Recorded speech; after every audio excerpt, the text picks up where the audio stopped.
Hello, everybody, and welcome back to another episode of Watching the Boxes Fantasy Podcast, hosted by #basketball.com and draft.com, where if you use the promo code BOXES, you'll get a free entry to your first draft. I am your host, Mike Catron, and joining me as always is my co-host, Tyler Watts. What's up, Tyler? Michael, let's just talk about the strangest team in basketball. The Chicago Bulls. No. So, What? the Not the Chicago Bulls? we could talk about the Bulls for a second if you want. I'll talk about the Bulls. No, I just want everybody at home to drink, so we can move on from that real quick. All right, fair enough. The podcast today is on the LA Clippers, and I'm with you, Tyler. This is one of the strangest lineups, narratives, situations, franchises. I don't hate them. I don't love them. I don't think they're terrible. I don't think they're good. I don't know what to think about it, Tyler. What's your take? Well, it's just such a strange roster construction in the sense that they have 8 point guards and 7 big men that they could all play, and that all seem fairly interchangeable, right? There's no superstar on this team. They have Tobias Harris, which I guess is the closest thing. Then they got Lou Williams and Avery Bradley and Shai Gilgeous-Alexander and Milos Teodosic. Yeah, It's 50 guys, and then all don't really seem. There doesn't seem to be much clarity on this team. I guess I'll put it that way. No, not at all. Let's maybe remind everybody that Austin Rivers got traded to the Wizards. DeAndre Jordan signed with the Mavericks, so they're both off the team. Sam Becker's on the Cavs. They did re-sign Avery Bradley and Montrezl Harrell. Montrezl Harrell? Montrezl Harrell. There's too many consonants in that name. I'm already bad at the names. Montrezl Harrell. But they got Marcin Gortat back. They got picked up Mike Scott in free agency and Lou Mahabute, pretty close, as a free agent. And as you mentioned, Shai Gilgeous-Alexander was drafted by this team. Well, and they drafted a weird offseason right after that. And Jerome Robinson, who's a person. It is a weird makeup. So I guess as we always go to, what's the narrative? What's the fantasy narrative going into the Los Angeles Clippers season? So the narrative here is, where can we find the value, right? This is one of those teams where there's a lot of guys and none of them are really standing out, right? A lot of them don't cost a ton to acquire. So where can we find some value that can pop? And last year we saw some of these guys like Lou Williams go crazy because they had a ton of injuries and those guys were getting big minutes. If they all stay healthy, I will subscribe this theory to you early, and we'll see what you think. If everybody on this roster stays healthy, is anyone other than Tobias Harris and Lou Williams must own in a standard league? Yes. If everyone on this roster can stay healthy the entire year, I'd say Danilo Gallinari is worth owning. Right, and so we'll have to talk about Gallo in a while, but yeah, what are the chances of that happening? Well, you gave me a stipulation, and I gave you an answer. Well, I'm with you, but I was, I guess, thinking more about the backcourt, right? Patrick Beverly. We saw when he played big minutes for the Rockets, he was worth owning. But with Lou Williams and 900 other people playing minutes, is he going to be worth owning? Probably not. You know what I mean? Teodosic, probably not. Shai Gilgeous-Alexander, no, there's just not enough minutes to get. So, there's not enough time to go around with this weird roster. And I also find it very funny that when you said if everyone's healthy, what happens? Who's relevant in a standard league? And just assumed adage, everyone stays healthy, that Danilo Gallinari would not be healthy. Because that is how injured he has been. Even with a guarantee, he's not. You can't even guarantee he's going to be healthy. And is he a great last round flyer? Sure, because of the upside, because he might play a month and a half or 2 months this year where he's a top 60 player? Like, is he ever going to be healthy enough? Like, are the injuries like taking a toll on him, or is he even a top 60 value if he's healthy? Well, and okay, we'll go all the way back here to 2011. The games 43, sure. 71, didn't play at all because he tore his ACL. 59, 53, 63, and then a whopping 21 last year. Here's the other thing, too. I think you talk about this a lot, right? That in 2011, when he was getting 16 points and 2 3-pointers and 5 rebounds and 2.5 assists, that was a much better stat line then than it would be today. Yeah, he was incredible. Like, that's why he has burned so many owners, and that's why he's not even getting drafted in leagues even. Like, it's because he had all that potential, and back in the day, that was a crazy stat line, and he just got injured every single year, and he screwed over every single person who ever drafted him. In today's game, like I think where you were going, that's Niko Mirotic. Yeah, right. And Niko Mirotic is better. Well, Niko Mirotic is healthier, and is a top 50 player. He's going to give you a little more defensive stats too than Gallo's going to give you. Like, yeah, I mean, and shoot a little bit better. Yeah. So here's the thing I'll say about Gallo: if you want to take him as your last round pick, cool. And he actually, if he's healthy at the beginning of the season, might be a real good last round pick in this sense.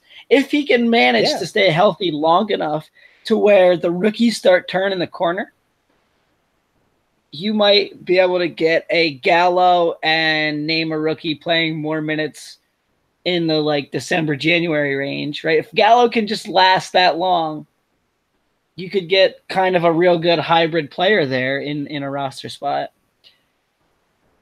I don't know though, man. He played 21 games last year. That's all I'll say. And that was. I can see you're in a 13-team league. I recently did an auction draft, and we're actually going to put the results of that auction draft on patreon.com/watchingtheboxes. So if you are a subscriber to our Patreon, you are going to have some exclusive access to the results of an expert auction draft, which are really hard to come by. Doing a mock auction draft is pretty much impossible. And Danilo Gallinari was a $1 pick at the end of the draft, and that's I like that. I like $1 player, 13th round. Like, what do you got to lose there? You have nothing but to gain in that position because, like you said, he starts out the season. Maybe he's a top 75 player. Maybe you try to move him and you can't move him for anything, or maybe he does become valuable enough. Someone goes, screw it. I don't know. Chris Dunn had a bad start. I'll just move him for Gallinari. I don't think anyone would do that, but what are the chances? There is a chance there. So an asset is an asset, and I think he is an asset. And therefore, why not throw a last-round pick at him? You know why I love Danilo Gallinari? Do you know, Mike? Because he's Italian? No. Do you know what his Twitter handle is? I do not.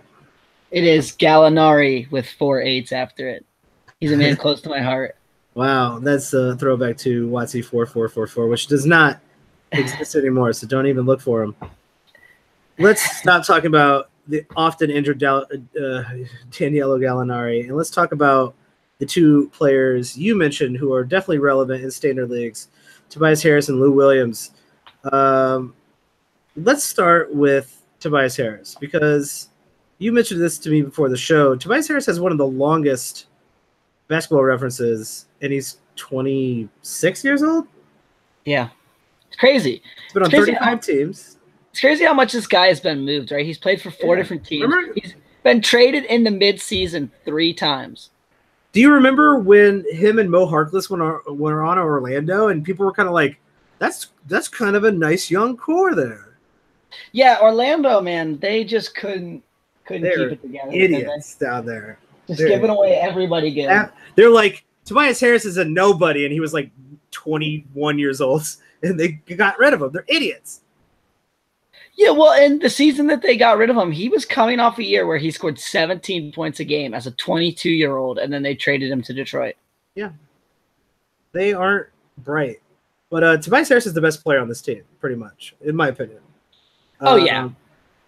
And Tobias Harris in the second half last year was playing about 34 minutes a game, and he's about 19, almost 19 points, 2 threes, 6 rebounds, which is good. Rebounds are hard to come by. He's got his assists up to 3, which is really nice in the second half, and about a steal and almost a block a game with okay shooting percentages. Like, he's a fantastic roto player. And being the number one option on this team, especially with DeAndre Jordan kind of gone and not having to like kowtow to whatever DeAndre Jordan wanted to do because he was the veteran on this team. Like, Tobias Harris is weirdly the veteran and the star of this team. Unless you want to count Lou Williams, like maybe we're overlooking Lou Williams. Maybe I'm not giving Lou Williams enough credit, but Tobias Harris is the guy. Yeah, I think so too. What's crazy is I think his shooting percentage might go down a little bit from what we saw with his time with the Clippers. Probably not drastically, probably closer to 46.5% as opposed to nearly 47.5% that he shot. A little bit of that will be the DeAndre Jordan factor. Like, DeAndre Jordan, say what you want about DeAndre Jordan. Jordan is real good at getting rebounds, so he gets the team's extra possessions. He's also one of the best screeners, so I mean, that kind of just creates some extra open looks for a player. It's also just a little bit higher than his career average, which that's really the main reason I think it's going to go down. The right question is he being picked too high? Because he is 38th ranked on ESPN, and he has a Yahoo ADP of 37.6. Yeah, he's been ranked fairly high in a lot of drafts here, and like I actually think I think the pick is fair. I just don't see a lot of upside for him to be a lot better than that. No, that feels like a achievable ceiling, not his ceiling, but an achievable ceiling. And so I think that's not a price I want to pay. Like, in the past, you've been able to get him a little later, and we've talked about how he's kind of been a steal the last couple of years. I just think now that the market caught on, and now he's kind of just going where he should be going, and that's fine, but it's not something I'm excited about drafting now. No, not at that place. I think normally to buy, if you're, sadly the major sites are kind of ruining his value, because I think normally Tobias Harris is overlooked, and in roto leagues I think actually his ADP is probably fine, because if you're going for 9 cats across the board, those turnovers and percentages do matter. And I like Tobias Harris a lot in a roto league. In a head-to-head league, his value maybe slips a little bit depending on your punt strategy. So his ADP is a little high in a head-to-head league. If you can get him after that, if you can start getting him in the 4th, 5th round, pull the trigger. Yeah, I'm fine. He's just good. He's just good. His usage and his minutes are going nowhere. I'm with you there. They're definitely going to be as good as they were last year. Like, he is, not the team. Well, the team was bad last year, so they might be as good as they were last year. Yeah, you might be right about that. Speaking of someone who I think is not going to be as good as they were last year, Lou Williams. He's the other name on this team that you threw out there as being standard league relevant, and I actually would agree with that. But here's a little fool's gold on Lou Williams. He finished the year per game at 44 totals in 79 games. He was the 29th ranked player in totals. Really impressive. A lot of people are going to look at that and go, damn, Lou Williams, where'd that come from? He was 31 last year. He's going to be 32 this year.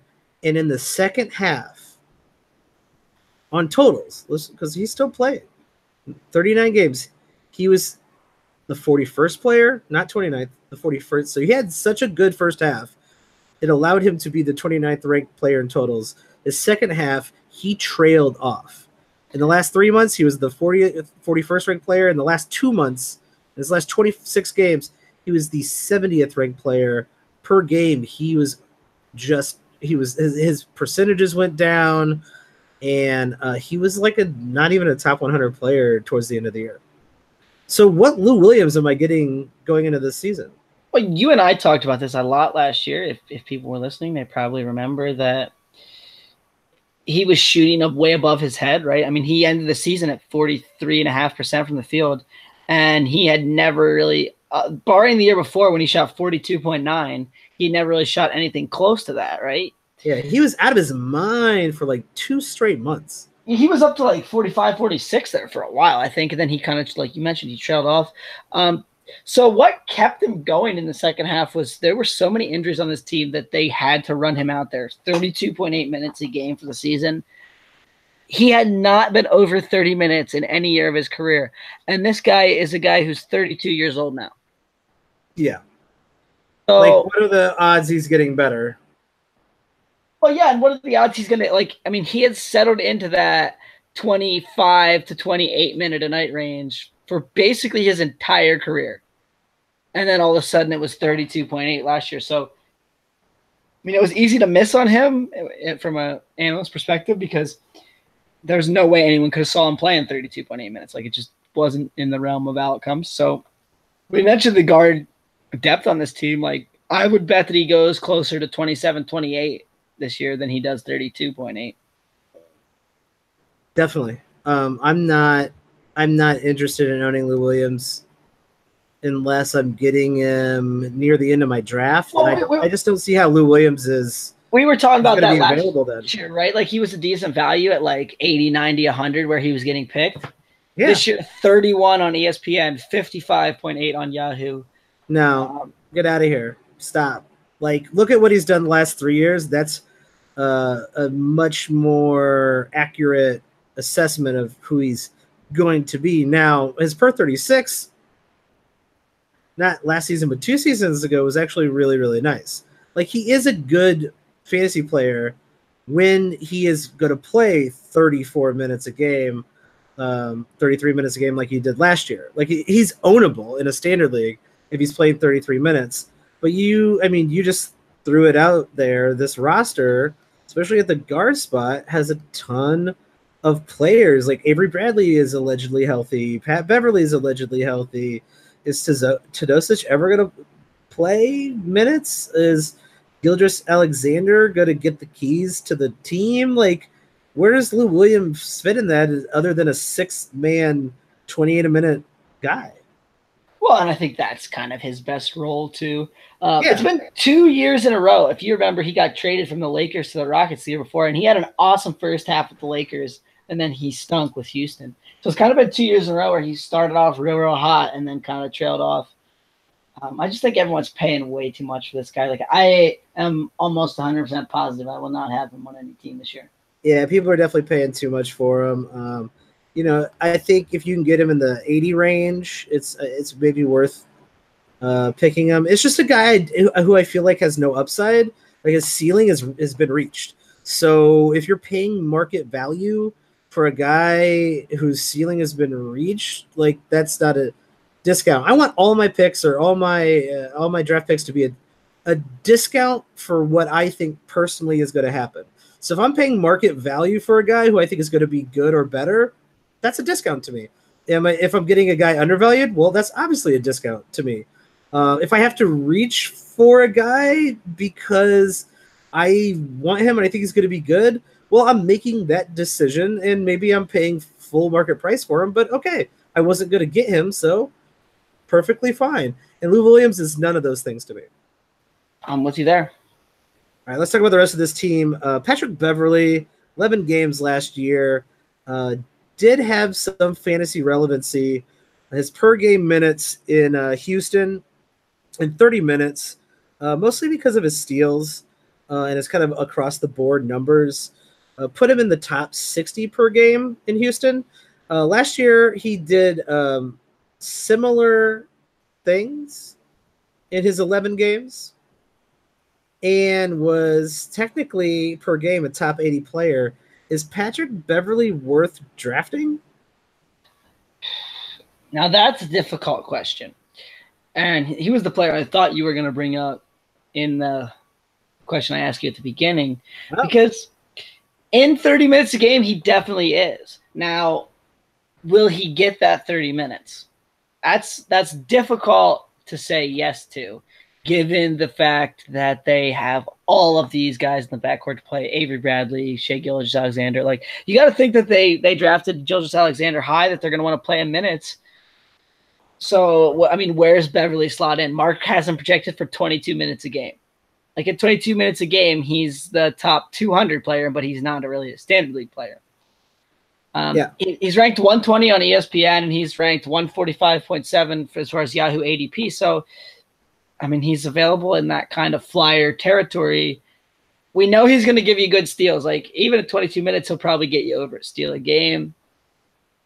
I don't see it really happening for Beverly this year, but it's something to keep an eye on during training camp. If Beverly's the starter on this team and he looks like he's going to play massive minutes, like if he looks like he's even going to get 28, 29, 30, I think he's worth picking in kind of that last couple rounds.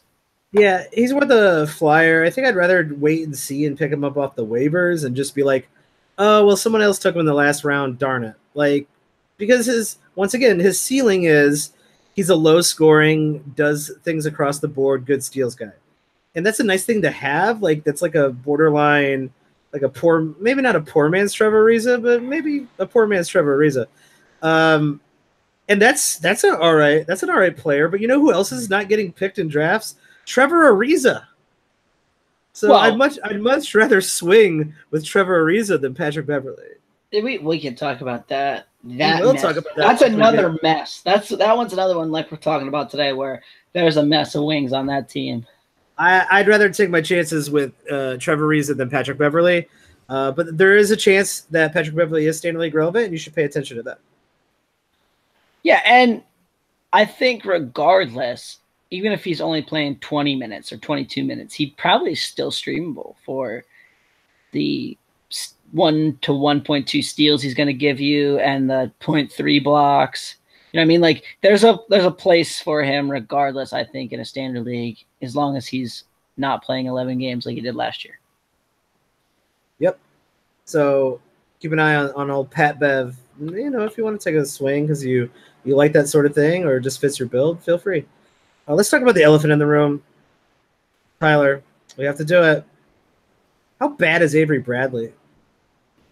So it sucks, right? It's funny that if you remember, like 365 days ago, right? He was getting some hype as like, oh, he might have a breakout year, blah, blah, blah, blah, blah. And then, you know, he was on Detroit. I don't know if people even remember this. He was on Detroit, and he actually played well for Detroit. He started out well in Detroit, like he was scoring, but like we called this one. I'm going to give us – we always got to give ourselves credit. We always do. It never fails. And I think this was you. One of the biggest reasons Avery Bradley had value was his high rebounds as a rebounding guard in Boston. And he went to Detroit where Drummond sucks up every single rebound, both because he chases them and because he's really, really good at getting rebounds. And his rebounds, Avery Bradley's rebounds dropped significantly, and they did not come back in LA. Yeah, with DeAndre Jordan gone, is it potential those rebounds come back? Oh, I think so. I mean, who are we talking about starting to center on this team? You know, Harrell, maybe Gortat. That's the other situation we got to talk about. But I guess that links in with Avery Bradley. So you got a shared time between Harrell and Gortat. Bradley's probably going to get more rebounds. Well, and we can say this: like Harrell's not a great rebounder, and they don't have a great ancillary rebounder, right? Like you mentioned, like Tobias Harris might get 5.5 or 6. You know what I mean? Like none of the guards are going to get a ton. Gallo's like a 3-4 rebound a game guy. Like maybe Tobias gets an extra rebound or so this year, so maybe that bumps his value up a little bit. Right. So I think there's definitely rebounds available on this team. Avery Bradley could fill that role a little bit more. So he's ranked 145th in Mark's rankings. He's ranked 119 on ESPN. He's ranked 126 on Yahoo. So basically, you can have him as a flyer, right? In those last couple rounds. That feels those ranks feel too low. I don't like Avery Bradley, but those ranks feel too low. Well, okay, let's start here. How many minutes is Bradley going to play? Because he was in that, he played over 31 every season until he came to the Clippers, and then he played 27 and a half. Now, granted, it was only 6 games. Yeah, it's hard to say, like, oh, his Clippers career, like, we can't say that. But, like, last year, he was playing, like, 30-some minutes because he was in Detroit. And, you know, I'm guessing he's under 30. So if he's under 30, then that rank's probably pretty fair, and I don't super want him. If he can get to like 33, though, there could be some real good value in that. I mean, and we've seen him play 33 minutes in Boston. Yeah, I'm not wasting a pick on that pick. Well, and we'll talk about this in a future episode, right? That there's a few guys that I really, really like as last-round flyers, and Avery Bradley's just not one of them. One guy I've seen people taking last round flyers on this team is actually Montrezl Harrell. A lot of people doing the math, the per 36 math, and being like, well, Montrezl Harrell, if he plays like 34 minutes a game, bro, like he's gonna average like 25 points and 10 rebounds and 2 blocks. And it's like, well, first off, your math is wrong. Second off, Montrezl Harrell's going to play 22 minutes, 24 minutes at best. He's like, he played less than 20 minutes a game last year. I think we both know what I'm going to say. So do I have to say it? You have to say it. So this is the typical big man with good per minute stats that, in my opinion, I believe even if he got 25, 27, 28 minutes, that the numbers would not pop as big as everyone seems to think they'd pop. Yeah, the per 36 is not a correlation to what is actually going to happen. It's simply a calculation done with math. Yeah, and it's and his aren't even like crazy. Like in per 36, he only averages 1.4 blocks, which in today's game is really good, right? Like we're talking about blocks going down a lot, but I mean, it's not like, oh my God, one steal, 1.4 block. Like the stat line is real good if you just read it out to yourself. But at the same time, like it's not top 20. Like it's not this amazing line that like, oh my God, everyone would have to own this. And he's never going to play 36 minutes.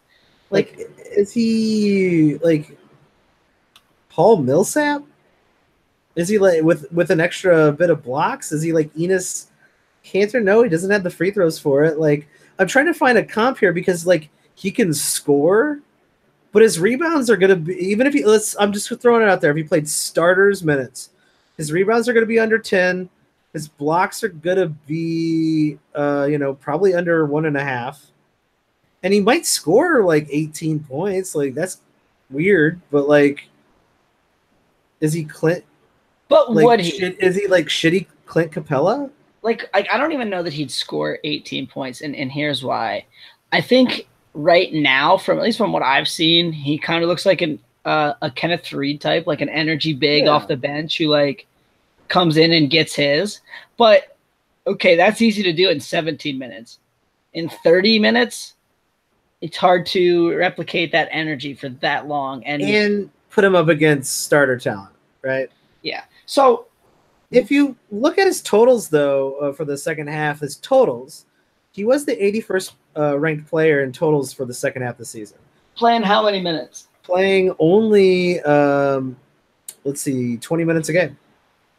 Yeah, so we could say a lot about that maybe, but this team was also very decimated by that point, and they were kind of playing backyard football because, right, they added all these guys in trade. They added Avery Bradley. They added Tobias Harris. They didn't really have much time to mesh together. They had a bunch of injuries by that point. I mean, I just think it's dangerous to go off that at any way. We could also say this, though. How cooked is Marcin Gortat, right? Like, what is he going to get? Yeah, because, like, look what he did last. Like, Marcin Gortat, always underrated, and a lot of people saw the writing on the wall. I think we did, too. Last year with Marcin Gortat, just being like, this guy's kind of washed. You could see it in the second half of the season 2 years ago. And Was that lack of playing time due to his falling out with John Wall, or is he just washed? And I think who cares? Like, even if he's going to play 28 minutes a game, I don't care. If Montrezl Harrell's going to play 28 minutes a game, that's not really worth a flyer to me in the last rounds. I think there's just better players. Like, Pat Bev's probably the only flyer on this team I really like. People are taking flyers on Shai Gilgeous-Alexander. Are you into that at all? No, definitely not, in this sense that if you told me he's going to play 30 minutes a game, maybe. But, I mean, we just talked about it, right? Like, I think Bradley's going to play over him. I think, they have Tadocic there who's going to play some off the bench. Like, he's going to be, especially early in the season, like a 15 to 20 minute a game guy. And so you're going to be holding that on your roster, not getting very much production at all out of it. Here's the other thing about Gilgeous-Alexander, too. Like, he's a little bit of a Patrick Beverley type player. Like, I don't think he's going to score a ton. He's just going to kind of give you a little bit across the board in like every category. So he doesn't have a super high ceiling to me that it's worth holding a guy like Doncic. Okay. Like, this is not going to happen for him, but like, it would be worth holding a guy like that playing 20 minutes because the potential when he got 30 minutes toward the end of the season might be worth it. I don't see that with Alexander because he just doesn't have that high of a ceiling. Like, even in 30 minutes, he's going to be more of an accumulator than a standout producer. Yeah, I don't like his fantasy potential. This team feels like everyone's reaching, right? I guess Danilo Gallinari is probably, if I had to choose between Pat Bev and Danilo Gallinari for my last pick, I'm taking Danilo Gallinari because I can drop him. I don't care. And he's like a top 50, 60 upside. He's completely healthy and he's playing a lot of minutes. And if not, you could just dump him. But this team feels like everyone looks at it, it's like, oh, nobody really knows anybody on this roster, and I'm going to take this guy because like he's going to get a bunch of minutes. And I'm like, I'm looking in between the cracks, man. I'm ahead of the game. And in reality, you're just going to get a shitty player who doesn't play a lot. And you're not really outsmarting anybody. It's going to be a timeshare. And the team's not going to be that good. And none of these guys are going to be terribly great. I think people are trying to outwit people by taking flyers on some of these guys. And other than maybe like Pat Bev and Danilo, I'm out. So here's a question for you. It is a league where exactly 200 players get drafted. Okay. But whether that be 10 teams or that be you just have a super deep bench. Doesn't matter. Yeah, it doesn't matter. So where would you even think about picking Gallinari? Like, would you take him in that top 120 range, or would you want to wait on him? Because, okay, so here's the reality. He's going to get picked relatively around pick 130. Are you in? Strangely, I am. Because of the upside, and because having a guy with upside is so much more important in a deeper league, I think he like fits both in as a last round flyer and as a mid round deep flyer, because the risk is still there that he's only going to play like 30 some games. So I get why you're not taking him earlier. I kind of like him at that position in both types of leagues, which is really rare because that's not usually how that works. Well, and that's exactly what I was going to say too. Is he's one of those guys where it's late enough that the upside makes it worth it. And even if you have to even if he plays 20 games again, you're going to be like, well, I got 20 good games out of that player. And I mean, you look at some of the other guys around in that range, right? It is like Patrick Beverley types, which, I mean, Patrick Beverley has some injury risk too. And so I think he's one of the very few guys that's ranked low enough that it's worth the flyer. Yeah, once you get past like that 90, 100 range, there's hardly anybody left who has like excessive upside. Like maybe if Brook Lopez falls, I don't think Brook Lopez is falling that far, but there's a hand like Jeremy Lin's always like hanging around, and like maybe Jeremy Lin is a top 80 player, and you can get him at like 130 or something like that. But he's got injury problems too, so I'm with you. I think the flyer is worth it with Danilo, even though he's burned everybody. He might as well burn you if you haven't picked up Danilo and got pissed off because he was injured. Like then you actually really haven't played fantasy basketball before, because it's literally happened to everyone. So if you have missed out on that experience, I encourage you to take Danilo Gallinari with your last pick. They hand out the pin. You have now been burned by Danilo Gallinari. You've earned your stripes. Congratulations! We gotta name the Gallinari. Like that's got to be a long-term fantasy term, like the guy who always burns you with injury. He's the Gallinari. He's officially the Gallinari. That's it. It is official. I think that's it for the Clippers. Was there anybody else on this team you wanted to talk about, Tyler? No. Good, because I'm done talking about the Clippers. That's it for the Clippers, the 34 teams in over 30 days segment. We're almost over. We're almost done. We got a handful of teams left. But we do have some exclusive content on patreon.com/watchingtheboxes. Go check that out. Subscribe if you want to check out the auction mock draft and the results from that draft. Those are going to be very helpful if you are in an auction draft. The podcast for that is very, very long, so not really selling it, am I? But if that's your thing and that's what you're into, go check out patreon.com/watchingtheboxes. Tyler, where can people tweet at you? You can find me on Twitter at Tyler P. Watts. And you can find me at Watch the Boxes. Guys, if you like us, rate, review us, send us a tweet, leave us some feedback. If you want to hear something on the way into the preseason, let us know. We're going to have some special guests. We're going to be talking about auction versus snake drafts. We're going to be talking roto leagues versus head-to-head leagues. I'm going to tell you why I think the way I play is right over and over and over again before the season starts. So get ready for that. But thanks for joining us. We really appreciate you guys listening, and have a good one.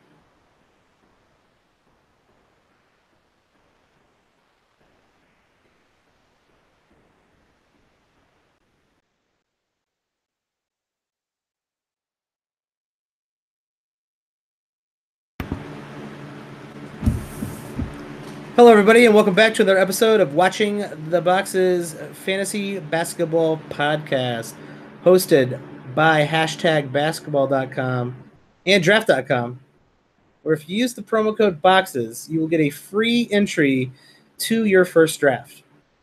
I'm your host, Mike Catron, and joining me as always is my co-host, Tyler Watts. What's up, Tyler? Mike, the Magic hold a very special distinction in our hearts this year. Yeah, they are the team with the most players that will be underutilized. No, that's not even it for them. For once. Why do they hold a special place in your heart? Well, they earned I didn't say they earned a special place in my heart. I said they hold a special distinction this year. What's the distinction in your heart? The distinction is that they're one of the very few teams with their starting point guard not being worthy of being drafted in a standard league. That is really, really hard to do. But, like, not only are they not worth drafting, I would assume even kind of, like, pretty versed NBA heads would go, oh, crap, who's the starting? Elfrid Payton, right? Like, he's not on the team. Who's good? Who's starting? Oh, no one should be starting for point guard on this team. It's really, really sad. No, come on, Mike. You have to know who's going to start there. He's a former Chicago Bull. I mean, if I got to put money on it, I will always put my money on the former Chicago Bull. Jerian Grant, I think, actually will start over DJ Augustine. Oh, man, that's a headache I just don't want to have today. Yeah, and the thing is like, let's say DJ Augustine starts and plays 33 minutes. Do you care, fantasy-wise? No. Let's say Jerian Grant starts and plays 33 minutes a game. Do you care? Yes and no. Let's just go with no and move on. Well, I think in 33 minutes a game, right, like he's going to get you enough assists and steals to be worthy of a pick in a standard league as one of your last round picks, right? Like someone should pick it. I'm not saying I would be the one. And that's if I can guarantee you 33 minutes, and there's no possible way he's going to play 33 minutes, and I cannot guarantee you anything. So, like, Jerian Grant, you're right. Like, if DJ Augustine goes down and they just have to give the ball to Jerian Grant the whole season, all right, take a flyer on him. But, like, that's all he's worth is a flyer. Well, and I think, too, that if that happened, they'd play some weird lineups with, like, Jonathan Simmons and Terrence Ross and – right, and they just be like, you're not in there, man. They have so many other players that they're more interested in playing. You would think a team like that would maybe, I don't know, draft a point guard. Well, I mean, novel idea. We talk about this, offline sometimes, right? This team just, man, they get a good player and they just can't figure out how to use him.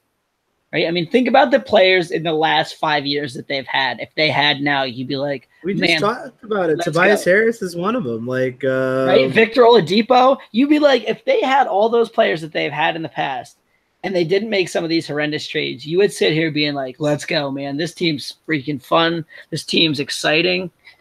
And yet they're sitting here with a whole lot of nothing. It's Orlando's underrated and a team that people need to be talking about that franchise moving. Like we do not need the Orlando Magic. But move them to Seattle. Move them to Seattle. I love how that's everyone's first go-to. It's always just like, just move them to Seattle. Move them to Seattle, and I would say start a team in Vegas, and then I would move Memphis to the East. Here's a fun question. Which happens first? A team moves or an expansion team comes in? Ooh, probably a team moves because there's too much money in owning a team and having it in a city. So, probably not a team moves because there's too much money revolving around owning a team and having it in a city. So, my guess is an expansion team happens first. I think there legitimately could be an expansion team within the next 5 to 7 years. I think there could be 2. Well, I think if you add 1, you got to add 2, right? Like, hockey is the only one who like has an odd number of teams, right? Yeah, I don't think baseball is weird, right? There isn't some divisions a little bit bigger. Well, they were, but now they evened them out, right? Yeah, you're right. Just a couple years ago now, 3, 4. Yeah, Houston moved to the NL, right? Is that how that worked? Houston moved to the AL. They were in the NL Central. Oh, you're right. They were there. I should know that because I used to be a Cardinals fan before I decided baseball was way too boring for me. And the Cardinals won so many World Series, I just got a little bored with watching from winning all the time.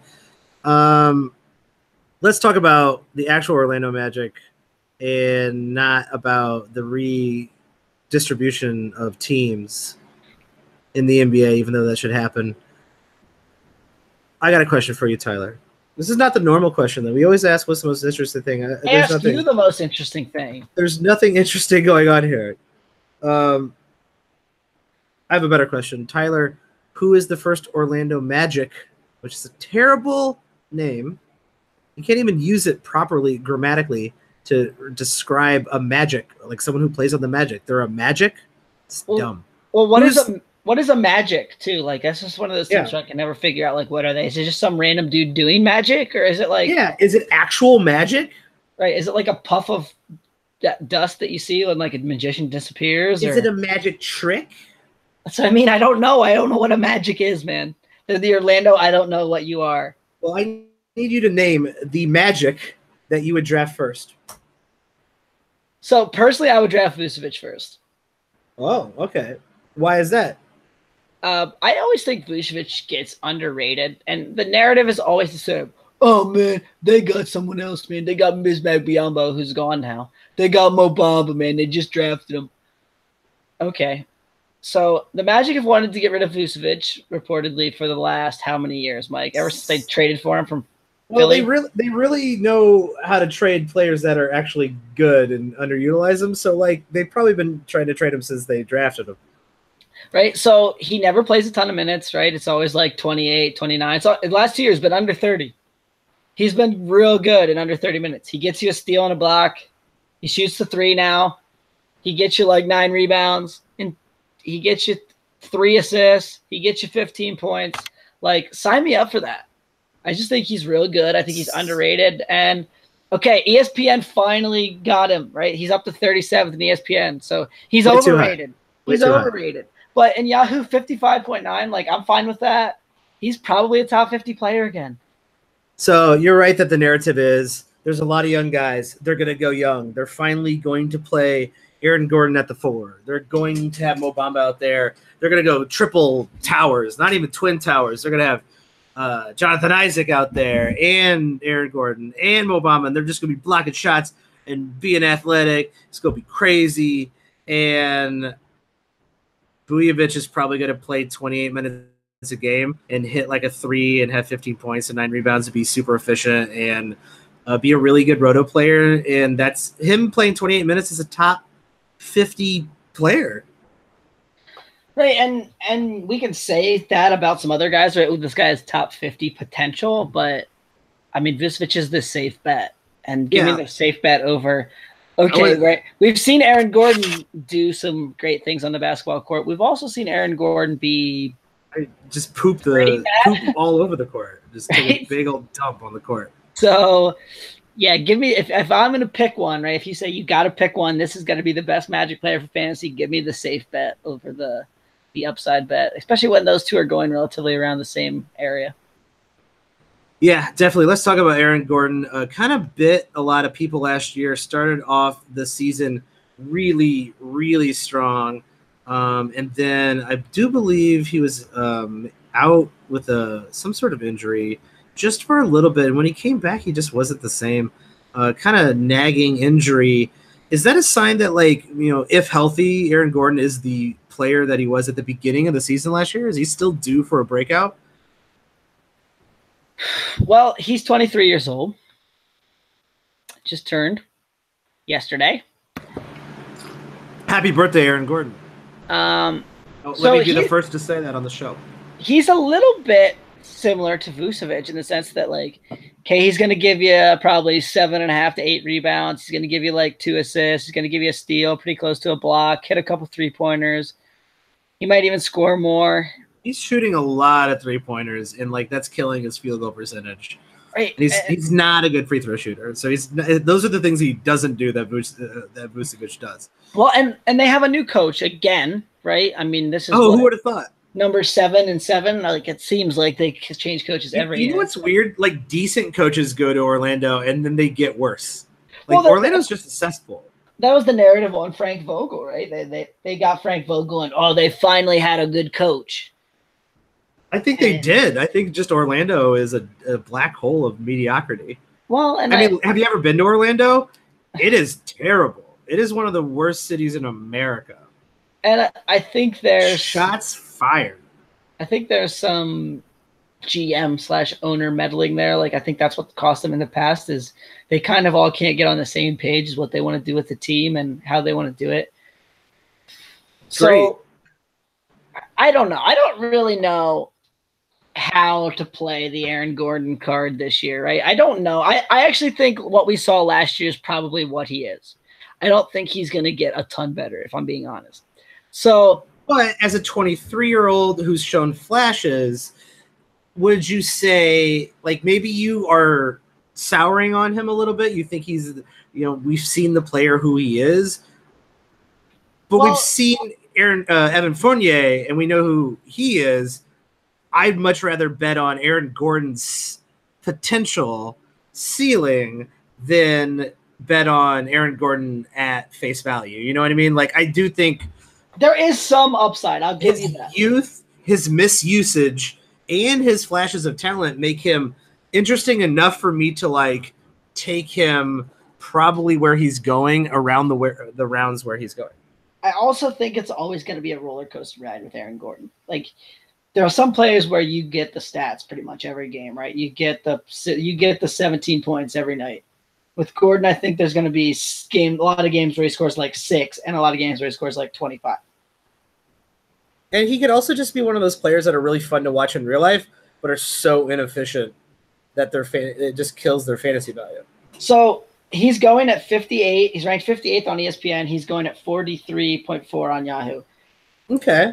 I mean, that feels a little early, but it also feels like if there's no one you really like around that area, you would pick him. But I feel like there's always going to be someone I like around that area. If he goes after picks, like, I mean, we talked about splitting hairs, so he's ranked 58th on ESPN. Like, after pick 60, he's a little bit interesting. But at 43, I'm out, man. All you Yahoo people can have Aaron Gordon and enjoy him. Yeah, I want him after 50. Yeah, and so, I mean, that's a value. So if you took him if I took him at the bottom of the 40s, I still wouldn't feel great about it. Right, that's what I mean. Like, to me, I'd rather have picking him at his ceiling, Well, I'd rather have Vucevic, and I feel like he's going to be around at the same time Aaron Gordon is. So, like, when it's my pick, I'm just going to take Vucevic and be like, I know what I'm going to get here. I'm pretty happy with that. Yeah. like it feels like you know what you're gonna like. In your case, you know what you're gonna get, but if you had to choose between a bunch of guys who are in that range of like, if this is what I get, I'm fine with it. To me, he might lead the pack because he has the youth and the upside there.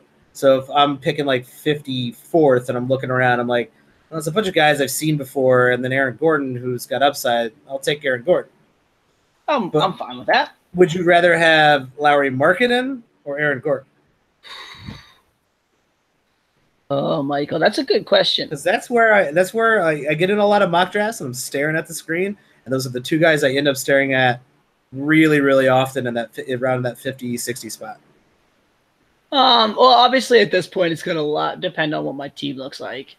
Yeah, definitely. But in a vacuum, right? Let's just say I got a team that both fit relatively well. Man, I kind of want to go Markkanen, but at the same time, I think that Bulls team with the two guys who think they're the greatest player in the NBA and are going to shoot the lights out may hurt the two alphas, the two beta, right? The two betas, they should call them the two betas. Because, well, and I mean, you can see this stuff on social media and stuff about both of them saying they're going to be the guy and they're going to shoot 9 million shots and whatever. So it's real tough for me. I think Markkanen is a better player. For fantasy, maybe give me Aaron Gordon. I don't know. I'll waffle on that for a while, probably all the way till my draft day. Well, I'm a homer, so I'm taking Lauri Markkanen, one of the best players of all time. All right. Let's talk about the rest of this team. Are you targeting anyone on this team to draft in a standard league outside of Vucevic and Aaron Gordon? So, two other guys are worth drafting in a standard league, in my opinion. I'll say, yeah. No, I'm gonna go with two. I'm gonna go with two guys. I'm gonna go with you. And I almost said one. And we'll talk about the third that may be. So, Jonathan Isaac played 27 games last year. He had a bad ankle. And it's dangerous to say a rookie is going to be chronically injured, right? Because he's a young guy and he could be good. The per minute stats were great. I think that's a little bit of fool's gold maybe. But here's what I think we can say for sure about Jonathan Isaac. He's going to be good in the steals and blocks categories. Yeah, he's going to be incredible. I'm a little worried. This feels like a lot of people are on Jonathan Isaac.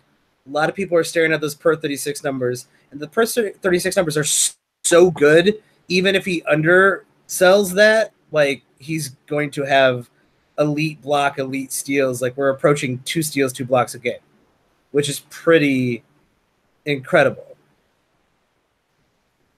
I think a lot of people are looking at Jonathan Isaac and going, this guy is going to play 28, 30 minutes a game, and by the end of the year, and he's going to be incredible. He's going to give me tons of steals, and he's worth streaming for steals no matter if he's playing 20 minutes a game.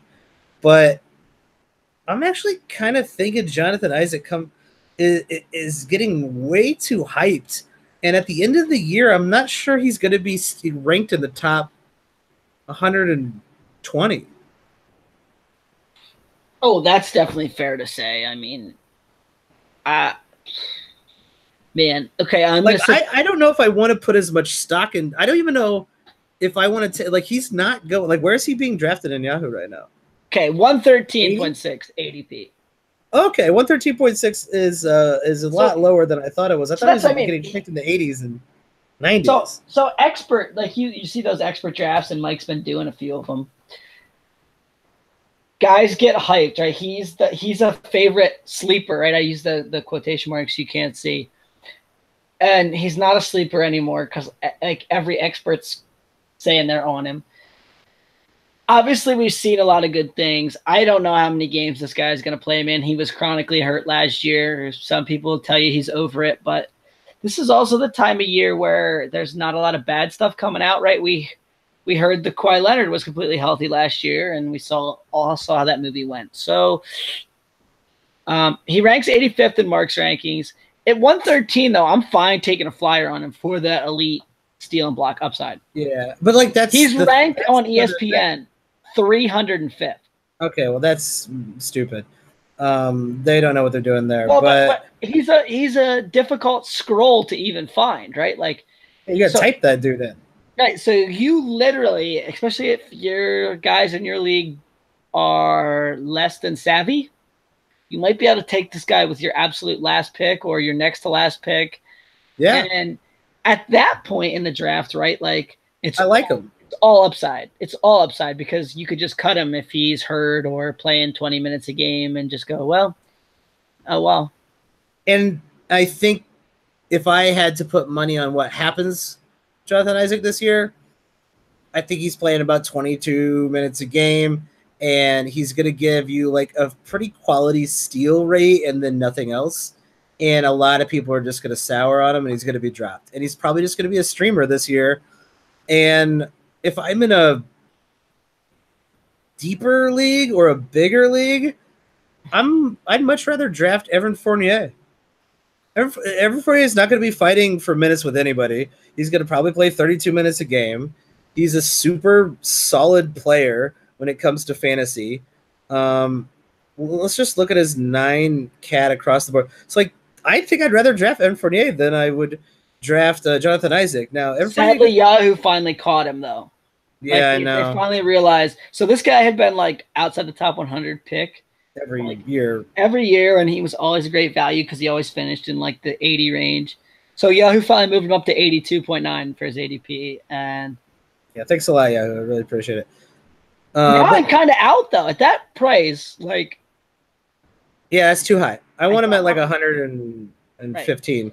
Right, and so ESPN 126, like there's a great value there, and I mean I think we know what he is. Like you can read the stat line, that's basically what he's going to be. Like there's not much wiggle room there, I don't think at all. But there's not a lot of people hanging around 120, 130 with who score 17 points, let alone 3 rebounds, 3 assists, and almost a steal with decent percentages. If you're in a roto league, that's a lot sexier than throwing a chance at Patrick Beverly.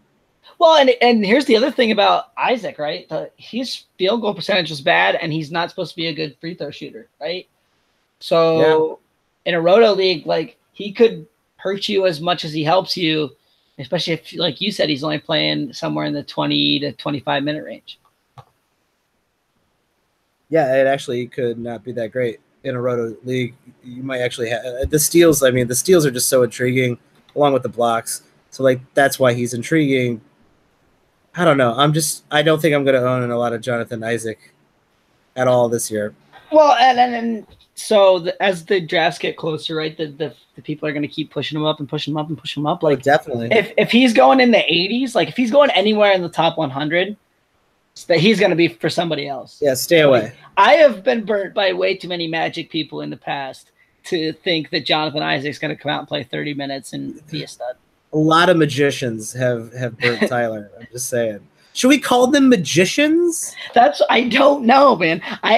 Okay, so a lot of people know, right? I write a lot about basketball, and every time I have to write like somebody's playing the Magic or somebody played for the Magic, I always worry about this sentence being grammatically correct because I'm like, there should be Magics at least, right? They're the Orlando Magics.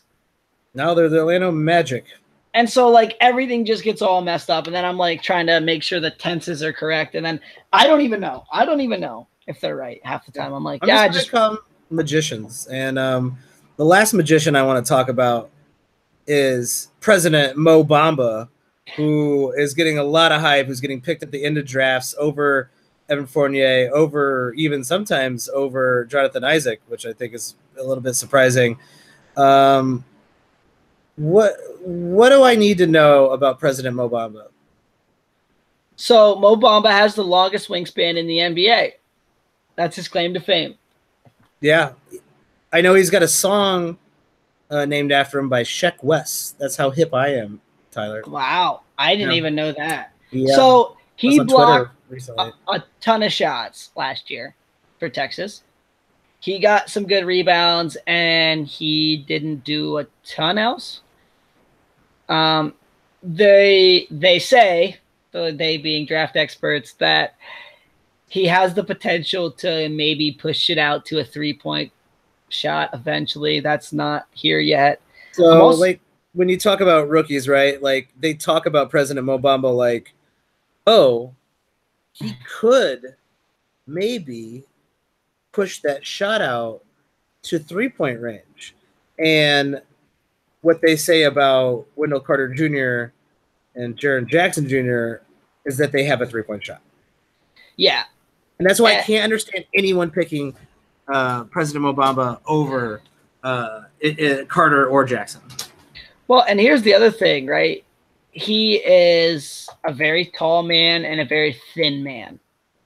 Now, that matters less the way the NBA is going, but I don't know that he's going to be physically ready to bang down low, big minutes with most centers and hold up, right? Like, we talk about these guys, like he played 30 games last year in college.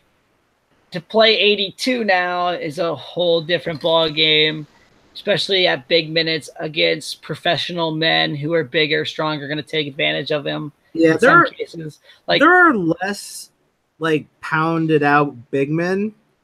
That sentence probably didn't come out right, but even the Clint Capellas, JaVale McGee's, DeAndre Jordan, these super athletic guys, they're still huge. And Mo Bamba does not, the muscle mass of Mo Bamba is not coming close to even just having to box one of those guys out, let alone bang with them all game. And here's the other thing too, right? He was the best player on that Texas team. He got 15 steals in 30 games, or 15 assists in 30 games and 23 steals. So there's 3 categories already that we can say he's bad and he's not a good free throw shooter. So that's 4. Yep. So what is going on here? Like, best case scenario, is he even a top 100 player? And is he being carried by his blocks? Well, and that's the thing, right? So, like, okay, he averaged more than 2 blocks a game last year for Texas, but it was also in 30 minutes, 12.9 points and 10.5 rebounds, and not a lot else other than the blocks. And don't act like that conference had a lot of really great players in it. It had some, but Mo Bamba blocking college kids is not exciting. I don't care. Well, and I mean, just okay. Here's what I'll say: he's not a standard league guy for me. He is what I like to do is nominate people in auction drafts that I don't want, and to me but have hype around them. And let me say, the Mo Bamba, when he got nominated in this last auction draft, and if you want to check out the results of that auction draft, go to patreon.com/watchingtheboxes. We're very comical to see people scrambling for President Mo Bamba. Yeah, so they can all have him. This is a rookie. Yeah. I'm not getting hyped. Now, down the track, sure, in a couple of years, he might be real interesting and real good for fantasy. It's not for me this year. It is not for me either. Is there anyone else on this Orlando team you want to talk about? I mean, we knocked out Jerry and Grant and DJ Augustine. Who cares? Terrence Ross. Do you care? So I'd like to dispel one myth, maybe. Go for it. So before last season, the narrative was Terrence Ross is over Jonathan Simmons, right? Yeah. And then Jonathan Simmons had a pretty good year last year, and Terrence Ross played a amazing 24 games. Yeah. Most of that because of injury. So both of these guys, right? Like, nobody wants Terrence Ross now, and Jonathan Simmons is getting some standard league hype in some, like, as a last round pick in Yahoo and ESPN leagues. I think those two are going to split the minutes. I wouldn't be surprised if Terrence Ross edges out Jonathan Isaac for the minutes in a lot of games. So don't pick Jonathan Simmons. I'm sorry, not Jonathan Isaac. Don't pick Jonathan Simmons as your last pick in a standard league draft, because he's going to be splitting minutes with Terrence Ross, and that's not going to go well for you. There are too many magicians named John on this team. There's also not enough standard league relevant players. I think both of those guys are not standard league relevant. I wouldn't take a flyer on them. I think we mentioned actually players on this team and players on many other teams in our 30 teams in over 30 days segments that are worth flyers over Terrence Ross and Jonathan Simmons. So stop taking flyers on them. Those are the types of guys you take in that 130-40 range when you're in a big deep league, because they're going to play minutes. Yes. So that's not a flyer. Those are actually quality picks if you're in a big league, and which is why I recommend people who are novices, people who are not super into wanting to know the plight of Terrence Ross, to play in shallower leagues. Shallower leagues are still fun. Some people only really like to play in deep leagues, and I get both of them, and quite frankly, I think a shallow league is fun because the waiver wire is open, the waiver wire is active, and that's fun within itself. So I think mix and match. I think if you're a person with a little more time and a little more daily maintenance work you want to do, that a shallow league can be more fun, maybe even. If you're a person who doesn't have a lot of time, right? You love fantasy basketball, you like to watch basketball, but you don't have a super amount of time to spend on your fantasy leagues, a deeper league is maybe more enjoyable for you because there's a lot less daily maintenance, right? Like injuries make somebody addable in a standard league pretty much every night. In a deeper league, right, where like 250, 300 guys are owned, like the backups you would be picking up in a standard league are owned by somebody on their bench. Yeah, I just think the for the casual fan, the learning curve in a deeper league is pretty high. Oh, so no doubt. Right? Don't hesitate to play a shallow league. If you join a deeper league as your first fantasy league, I think you're making a mistake. Yeah, if you have to know most of the magicians, then you're in too deep of a league. Well, you mentioned it, right? Like the casual NBA fan today could not name you the starting point guard on the Magic and probably won't be able to name you the starting point guard on the Magic most of this season. And the only reason I could is because I looked it up 2 days ago and had a good laugh. So don't feel bad out there if you didn't know who was going to start. I think that's it for the Orlando Magic.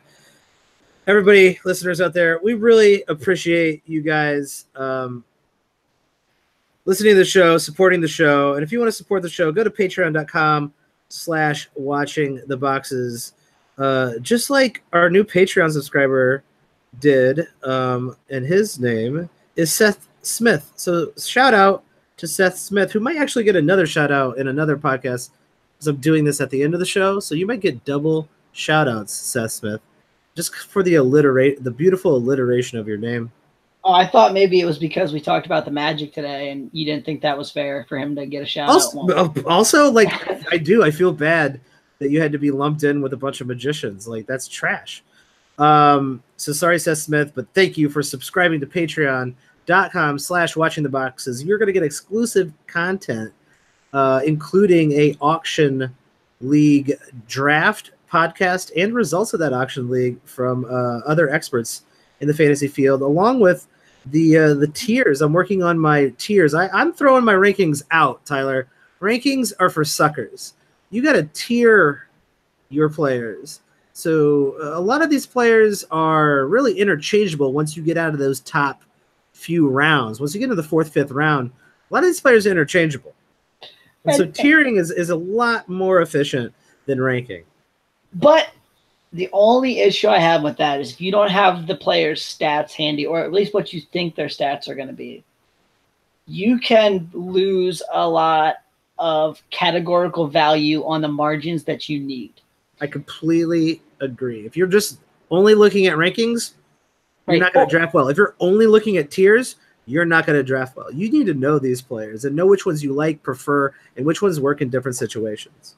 Well, yeah, right. And we can talk about, we talk about this all the time, right? There's actually a big difference between 4.5 and 5 assists a game for a point guard. Yeah. Like that half assist, if I get 3 guys who are averaging half an assist more than you, I'm probably beating you in that category, right? Based off my point guards alone, because I have 3 point guards who gave me an extra assist and a half. Well, that's what the average big man gets. Yeah. So I basically got a free big man on you. Pretty much. So there's also a huge difference between 0.8 steals and 1.4 steals. Huge. Oh, that's a massive difference. Huge difference. And on those categories that are smaller, like steals and blocks and sometimes 3-pointers, like that is an exponential gain to getting even a 10th, right? An extra 10th. There's an exponential gain to that. Yeah, there really is. And you see these players, the 48th ranked player, if they have, one less assists and shoot 2% lower and have a half a steal less a game, they are the 85th ranked player. So, I mean, there's just not a huge discrepancy, and that's why I recommend tiers. And we're going to talk a lot more about draft prep actually coming up soon with a special guest star. Tyler, are you excited about the special guest? He's one of the funniest men in fantasy, so yeah, I'm excited. It will be a good show, so stay tuned for that. I think that's it for the Orlando Magic. Check out patreon.com/watchingtheboxes. Rate, review us, tweet at me at watchtheboxes, tweet at Tyler at Tyler P. Watts. That's it from us. Have a good one, everybody.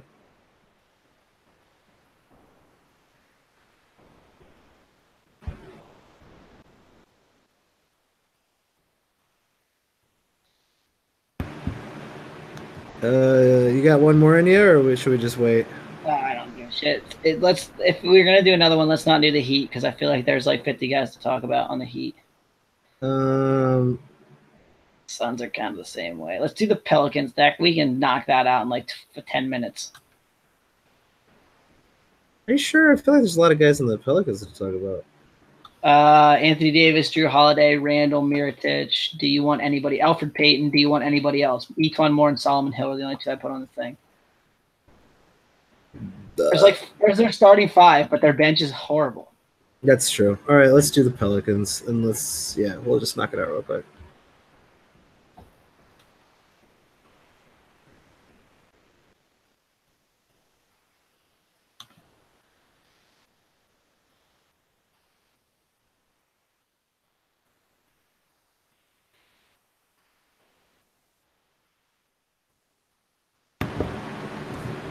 Hello, everybody, and welcome back to another episode of Watching the Boxes Fantasy Basketball Podcast, hosted by #basketball.com and draft.com, where if you use that promo code BOXES, you'll get a free entry to your first draft. I'm your host, Mike Catron, and joining me as always is my co-host, Tyler Watts. What's up, Tyler? Michael, we have I don't even know how to describe this team. Maybe you got a better descriptor for the Pelicans than I do. What is this team? I mean, it's a team I like to watch. It's a team with some talented players, and then it's a hard, fast drop off into just nothingness after those top players. Yes, I will agree with that. And this team has a interesting roster this year in the sense that they should be giving the most minutes to three guys who are all best served to be a power forward or a center. Yeah, and then the other two players they have on this team are both point guards. So it's really going to be a weird year. We have zero wings. They have zero wing people. You know what? They're when everybody's zigging, they're zagging. They're going all bigs and all point guards. They're basically a fantasy team. So, I mean, I just think I am going to be super fascinated to watch these guys in the first couple weeks just to see how this experiment, it's not really an experiment, but how this team can play. I mean, obviously they have one of the absolute best players in the world in Anthony Davis, but what can this team do? Who matches up against someone like Paul George or LeBron, right? Who's going to guard that person? Is it Anthony Davis? Yeah, no, nobody knows. It's going to be really, really strange to see them try to play certain teams. Well, Mirotic is a better defender than he gets credit for, I think, personally. I mean, maybe you disagree. You've probably seen. No, I completely agree. People do not give enough credit to him. But I don't know that he's going to be good against smaller, quicker wings. He's going to get toasted. If you ask me, he's good against power forwards and bigger small forwards. He might do okay against LeBron. I mean, such as anyone does. But think of a small, quick wing and Mirotic trying to guard him. That's not going to go well, if you ask me. No, it probably won't. Before we talk about the Pelicans, though, I do want to mention that we do have a Patreon out there. Our new subscriber, Seth Smith, he's getting a double shout out because we felt so bad that we gave him a shout out on the Orlando Magic episode. And we just didn't want him to be associated with the Orlando Magic, just like nobody wants to be associated with the Orlando Magic or the city of Orlando. So, Seth Smith, thank you for being a Patreon subscriber. Seth is getting exclusive content leading up to the season, and we'll also get exclusive content during the season. We have some draft prep out there. We have ranked tiers on the Patreon, and we also have a auction mock draft. So all you people out there in auction leagues, some pretty high-end content of being able to actually see a live mock draft auction in action and getting a podcast out of that. So exclusive content for our subscribers, patreon.com/watchingtheboxes. Tyler, what is like the narrative? What is the most interesting thing about the Pelicans fantasy-wise for you this season? Well, for me or for the world? For you. I don't care about the world. I only care about you, Tyler.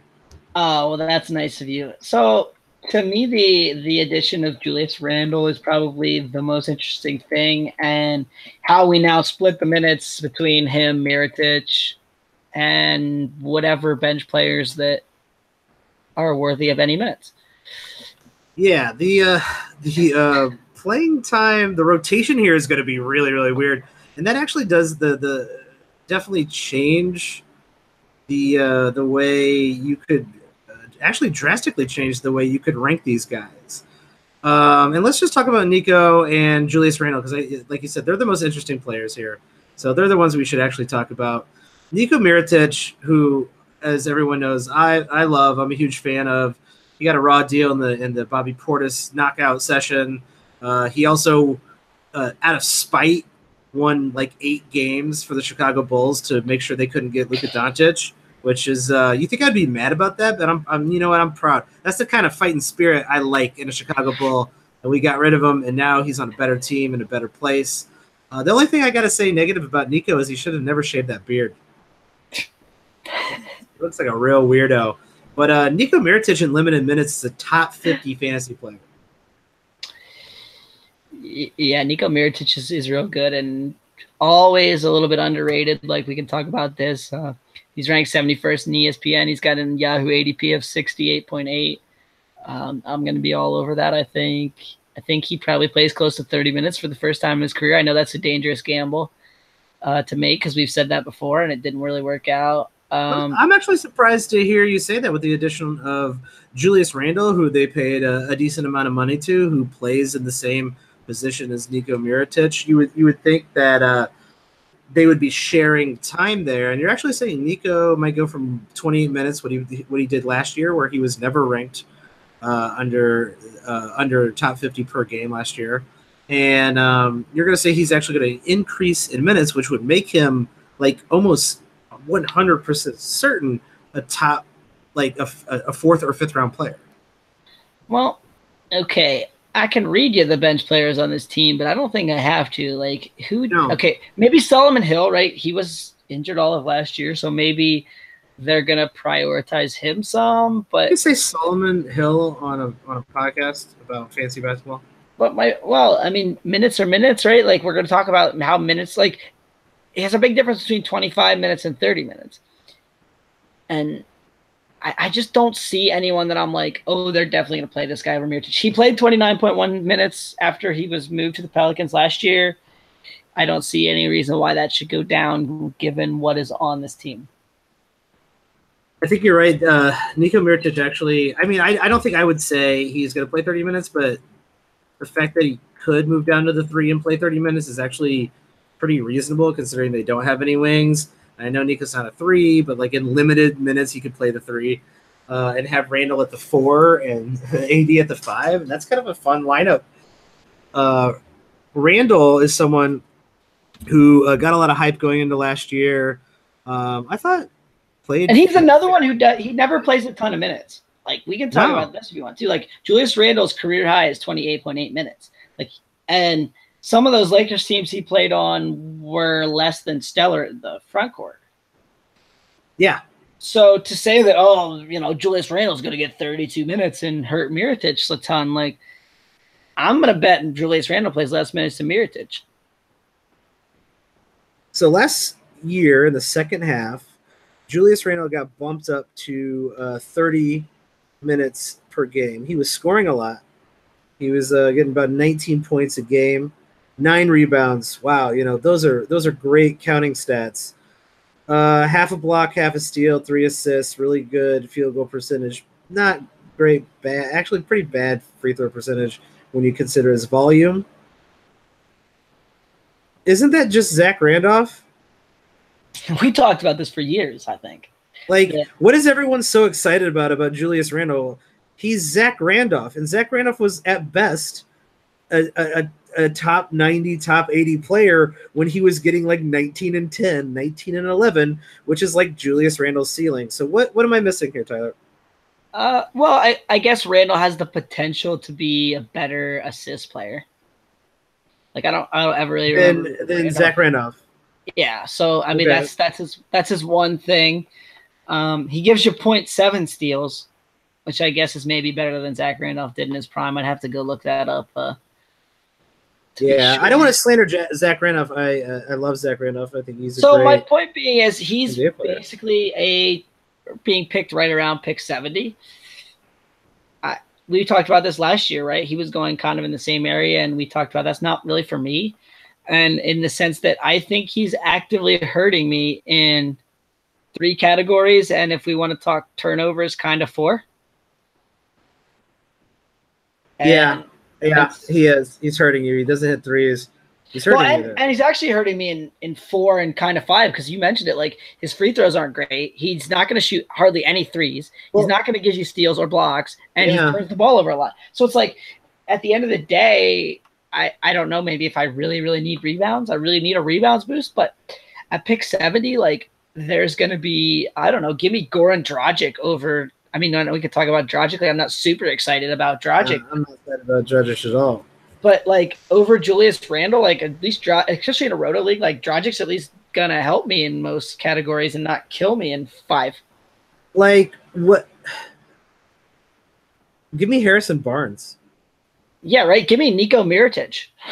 Well, that's what's I think absolutely absurd. I'm out here in Yahoo's ADP right now. This will probably change as we get closer to the season, but I'm gonna read in order. This is making me angry just looking at it. Zach LaVine, 66.7. You can keep that one too. Nikola Mirotic, 68.8. DeAndre Ayton, 69.8. Julius Randle, 70.7. Only one of those players is – write this down, Tyler. Write this down. Only one of those players will finish in the top 80. And that guy is the beardless Nico Mirotic. Yeah. I'm with you on that. And not only is he going to finish in the top 80, he's going to finish in the top 50. He might even finish in the top 40. So I made in my opinion, a great Dynasty League trade in one of my Dynasty Leagues, and I will run it by you right now, and I don't care if the listeners don't want to hear it. So I am trying to compete for the championship this year, and I drafted a Luke Kennard in the rookie draft the year before. And I traded Luke Kennard straight up for Nico Mirotic. And it's like one of those ones where the players have salary. So Luke Kennard was like $12 next year, and Nico Mirotic was like $15. Wow, that's just... Is that not highway robbery? Like, I'm not trying to be rude to this other guy. It's not highway robbery. It's like murder. You should be arrested. Like manslaughter, my man. Like he was like terrible. He was like, I'm interested in Luke Kennard, and I was like, oh well, on your team, I'm kind of interested in Mirotic. Like, I'd like to have Mirotic, and he's like, you want to do it straight up, and I'm like, that is a win. I am more than excited. You should have said throw in a second round pick. Throw in a second round pick. Let's do it. No, man, because I'm not one of those guys. Like, if you offer me a trade that I think I'm winning, like, I'm not going to try to get more. Like, I'm like, hey, man. Tyler, I hate to break it to you. I am one of those guys. Well, I'm always afraid I'm going to lose it, right? Like a bird in the hand's worth 2 in the bush. I'm always afraid I'm going to lose it then. So I'm just like, I'll just keep it, man. I'll take what I can get. Nah, I'm greedy. That's a great trade. I don't know what that person was thinking. I understand like Nico has been like up and down with playing time and his position and his rotation. And he's always produced in limited minutes. I just don't understand. Well, I also think there's kind of a stigma around him that he's a bust. Like, because a lot of fantasy people are always like, oh, get Mirotic, get Mirotic, get Mirotic. And then he never does anything that makes people be like, oh, man, I'm so glad I picked Mirotic. Right? Weird. I completely disagree. Like, but no. Okay, so the casual fan I'm talking about, right? Okay, like the casual fantasy player. Like, they don't understand that Mirotic does everything kind of really good, but he doesn't do anything like super elite. So he's really producing good value for you at pick 70 every year, but you don't realize it because you're not getting 20 points or 10 rebounds or like that's why people want Randall over Mirotic. Is they're like, oh man, he could give me like 17 and 10. It's great. Cool. Right? They don't give me 20 and 10. Like, okay. They don't understand that like the difference between Mirotic's 0.9 steals and Randall's 0.6 or 0.7 is huge. And the difference between Randall's half a block and Mirotic's 0.8 or 0.9 is huge. They just don't get that. And the fact that Julius Randle shoots 71% from the line and shoots almost 6 free throws a game. That kills you. Well, and you could flip it around, right? Like he's got a much better field goal percentage. Sure. So, but like flip it around. You know what I mean? But like things on the margins people don't understand. Like they don't understand, especially when it comes to steals and blocks. Like those tiny numbers going up a little bit, people will be like, oh, they're both trash in steals and blocks. Well, Mirotic really isn't.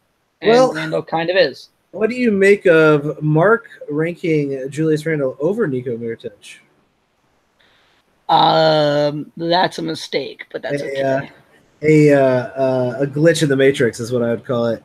I'm going Nico Mirotic every day, all the time. He's going to be underrated. Julius Randle's going to be overrated. Let's ask this too. What percentage is Randle going to shoot? He shot 55.8 last year, but from what I saw, he was still and I mean I'll look this up right now. So percentage of field goal attempts by distance, he still shot a good amount from 3 to 10 feet, right? Like he's still kind of taking those little pick and pop jumpers that like 10 feet away from the basket. And I just don't think he's super effective on those. Is that really the space he's going to occupy in this offense? Right. So for me, I think he's probably closer. I don't even know that he shoots 50 again. I would be probably under that. So I would say 50. I'd say over 50. But yeah, I mean, so could he be better than Mirotic? I mean, potentially. No. But I also think his assists are going to go down. No. Because, right, he got 2.6 a game last year. Like, I don't see him really repeating that in this offense with Davis and Alfred Payton and Drew Holiday. Yeah. Like, is he going to be asked to handle the ball a ton? Like, I don't really see that. I don't know. He might work well with AD, and that might even it out. But no, he's not going to be asked to handle the ball at all. Let's actually talk about Drew Holiday and Alfred Payton. A very weird combo. It's going to be a very weird rotation. Drew Holiday is going to move to the 2 sometimes. Drew Holiday basically having a career year last year, being highly ranked, 25th in Mark's rankings. Actually, probably being drafted a little higher than that. Let me go check that while Tyler talks about he is ranked 19th on ESPN and 21.4 on the Yahoo ADP. So, yes, he is getting drafted ahead of 25. Damn, Tyler, you are on top of that. 21. Drew Holiday. So properly rated or overrated? Can I ask a question first? Does he play 36 minutes again? Probably not with Alfred Payton in town. So then he's probably rated too high. And so he was 32 minutes the year before, then he was 28. He had that year where he had some injuries, and then 32, 33, but then he was 37 the year before that. So we've seen these kind of spikes before. He also had a huge spike up in his field goal percentage. He shot 49.4%, and the highest he had shot in his career before that was 45.4%. Yeah, he got ultra efficient, and we see this sometimes. Now, the difference is like with CJ McCollum that one year where he was shooting like 47%. He went like from 41 or 42 to 47. This is like 45 to 50. Was his shot selection better? Was he just getting better? It's still an outlier. So it's like 50% is insane from a guard. You got to think it reverts back to like 45, 46%. And this is why I'll say the ADP is a mistake. Is I think everyone's kind of drinking the Kool-Aid, right? Yeah. We just saw him have what I believe is going to be the best year of his career. I think so. And so now we're like, oh man, he's a top 20 guy. He's definitely a top 20 guy. He also played 81 games. When was the last time he had played over 75 games? Yeah, he does have a checkered history. Some of it injury related, some of it personal related. I'm not terribly worried about his health here at all. But I'm not worried about it. I mean, I understand. But didn't play that in like my 65, point 67 games. Right? Would you bet on 81 again? I'd bet absolutely not. Bet like 75, 76, right? Like everybody often misses 5 games. I don't think anyone's going to be playing more than 78 games come 2 years from now. Like no one. It's just not going to happen because it's just not worth it. So, and we talk about, right, he had a career high in rebounds at 4.5. They just added Julius Randle, who's a real good rebounder. Could we see that number go down? And we also talked about how when you're living at the margins, right, it's hard to break into this second tier. And last year, Drew Holiday did it, but he made big leaps. This is why I'm out on Donovan Mitchell. Drew Holiday made huge leaps, 5 extra points, a whole rebound and a half, almost 2 rebounds more. The assists actually actually went down a little bit. Was actually in the second half went back up to normal, but in the first half was a little bit lower. And his steals actually went up as the season went on as well. So those were big leaps to get into that top 20. Let's say just a little bit less, some less percentages here. And a little bit less rebounds, and we're talking he's in the top 30 now. Like he's starting to slide. Right. Well, and okay, he's a 45% shooter for his career. I'll give you 47%. Cool. Right? If he shoots 47% from the field, that immediately puts him down to like 17.5 points. Yeah. Right? And so that slides him out of that second tier. Right, and I don't think the rebounds are going to be at 4.5 again. I don't think the minutes are going to be as high. So just everything kind of points down, and yet everyone's kind of reaching up for this guy. Like he's 25th in Mark's rankings, playing 34 minutes a game, shooting 47.5%, getting 4.2 rebounds and 6.5 assists, and 0.7 blocks and 17.2 points. Like, to me, this guy is more of a pick in the 30s. I think he's going to play like 33 minutes. I think he's going to shoot like 45, 46%. So it's just kind of a lot of things adding up there. Yeah, he's a third-tier player for me as well. The hype is there, buyer beware. But also, like, you know, I'm not trying to throw Drew Holiday on the bus. I'd like Drew Holiday on my team. He puts together a really nice stat package, especially in roto leagues. But yeah, if you think it's going to be a repeat of last year, I think you might be a little, not a lot disappointed, just disappointed enough. Let's talk about the other guard on this team, Elfrid Payton. A weird career, a weird fantasy player, a weird move to this team. I do not know what to make of Elfrid Payton at all. So Tyler, you got to help me out on this. At all? I mean, I don't know what to make of him. At this point, right, he's 24. We've seen a lot of seasons of Elfrid Payton. He kind of is what he is. I think he's not due for a Oladipo style I'm not in Orlando anymore breakout. Definitely not. He's not a shooter. They'd be better off if he didn't shoot any 3-pointers. Right? Like he's a bad 3-point shooter. He has been kind of efficient the last 2 years as far as shooting from the field because he's not shooting that many 3-pointers. He's not shooting. He's going to the rim. And so, and this is maybe another thing is, could that affect some of the other players on this team like Julius Randle, right? Like they have a lot of guys who are not good 3-point shooters. So what does that do for this team? Here's what I think we know, right? He's going to play probably 28 minutes a game. Yeah, that feels high personally, but like I'm not. It's in the reasonable bell curve. Okay. So we'll talk about guards on this team. You got there's no one on this Ian team. Clark and Frank Jackson You and don't Eton have to. Moore. You don't have to listen to these. Actually, Eton Moore will play, so Eton Moore is relevant. But everybody else, I don't care. I mean, there's 96 guard minutes to play between Drew Holiday, Eton Moore, and Alfred Payton. Right? Sure. Like, so he's gonna play. I think 28 minutes is relatively safe. In 28 minutes for the rest of his career, he's gotten like 4 rebounds and 6 assists, and over like 1.2 steals and like 0.3 blocks and somewhere around like 12 points. Is his rebounding rate like? Is that going to bring everybody else down, or is everyone else going to bring his rebounding rate down? I think he will rebound less. I think that is factually correct. Because he's on a team with Anthony Davis. Right. And this is another reason why I think Randall's going to get less assists. Is I think Peyton is a fairly good assist guy, and he likes to have the ball in his hands. Well, and here's the thing. Like, you're going to have to put the ball in his hands because what is he going to do without the ball in his hands? Like, he's nothing on offense without the ball in his hands. That's very true. He can't shoot. He's got to get to the rim. Like, okay, maybe he becomes a cutter, but no one's going to respect him if they're all going to sag off him because he can't shoot. Is Alfred Payton ownable or draftable, targetable in a draft in a standard league in a roto league?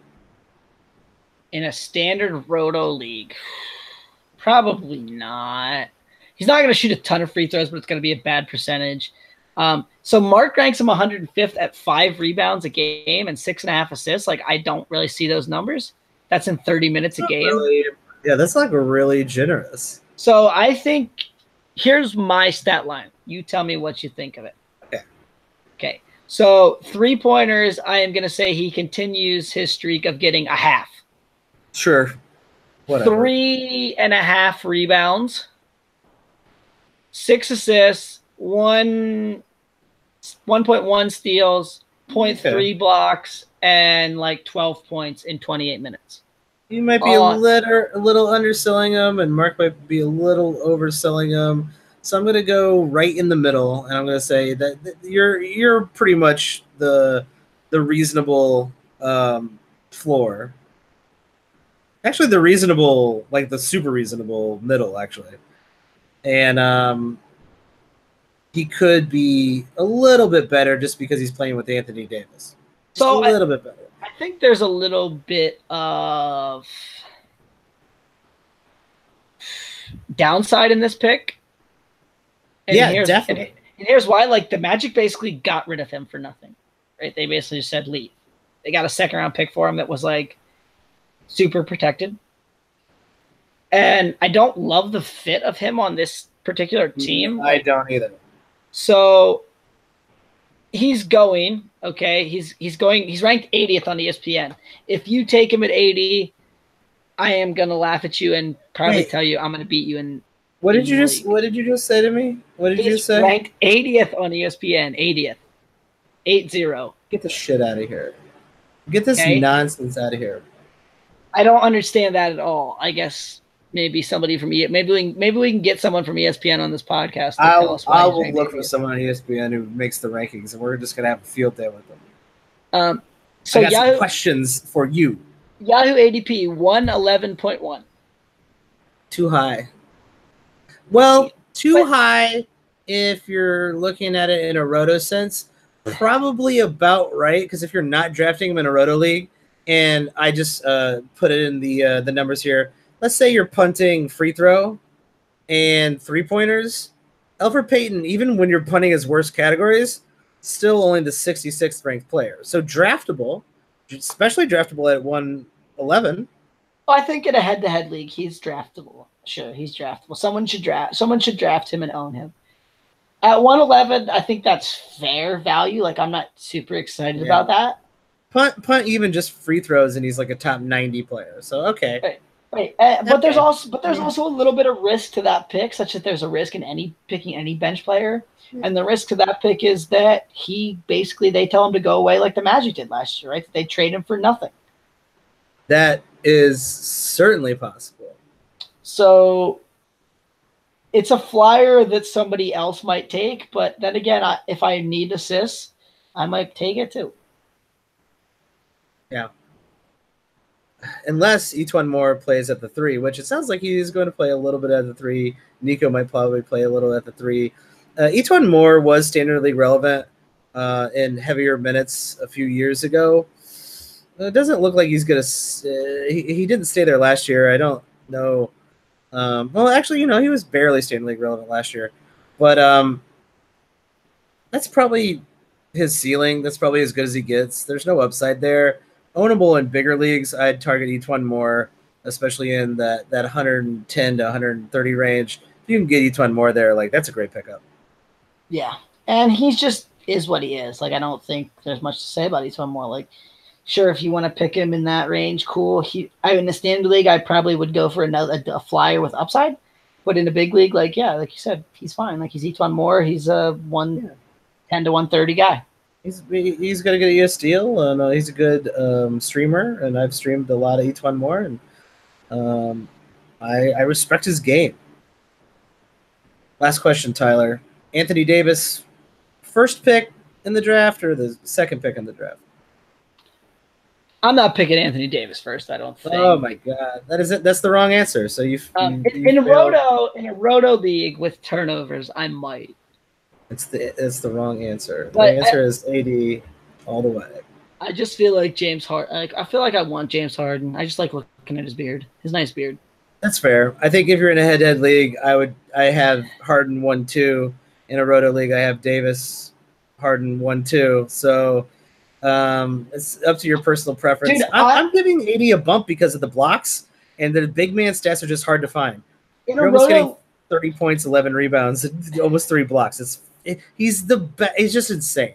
He's just the best. In a roto league, when I get the second pick, I almost want to trade back to like pick 5 just so I can pick Steph Curry. Like, I'd rather have if you could trade your draft pick and I could get like pick 5 and like an extra 4th, 5th round pick, like, I would so do that. Tyler, 5 is a little high for Steph Curry. Well, that's what I mean. Like, I want to make sure I get Curry, but at the same time, like, I just think Curry is like. Oh no, I'm taking Steph Curry way higher than 5. Well, not way higher. There's only 4 spots, but he's been dropping to 7, 8, 9 in these leagues. What the hell is going on? My point is, in roto, like, he's literally my number 1 or number 2 player. Like, when I'm on the board at number 1, like, I have Anthony Davis in my queue, and I'm like, man, I really just want Steph Curry. I'm like, should I just pick Steph Curry? I probably should just pick Steph Curry. And then I'm like, but Anthony Davis is so good, and then I pick him. But he's literally my number 2 player in a roto league. Yeah, I'm still Davis Harden 1-2, but it's like Curry Durant 3-4 in a roto league. That's just how I feel. I think a lot of people are a little tired of Steph Curry, and I think they're getting like Warriors fatigue, right? He's like everyone's excited about Giannis, and Giannis's minutes are going to go down. Everybody's excited about Cat Daddy, and Cat Daddy's knees are going to fall out. I don't think that's going to happen. I did a mock draft the other day, head-to-head league. Curry fell to pick 9. And I was just like, really, guys? Really? Do you guys know how to play fantasy basketball? I don't. Like, that if you're I don't know why you would pick. I just don't know why you would pick. Yeah, actually, I'm just going to say it. There's no reason to pick Giannis over Steph Curry. There's no reason to pick half those guys over Steph Curry, really, unless you think Steph Curry's going to get injured and not play. There's no reason to pick Giannis over. And you know what I'm a bit tired of? Well, the Warriors don't have a really good playoff schedule, so why would I draft Steph Curry? Like, you're not in the playoffs, bro. It's the beginning of the season.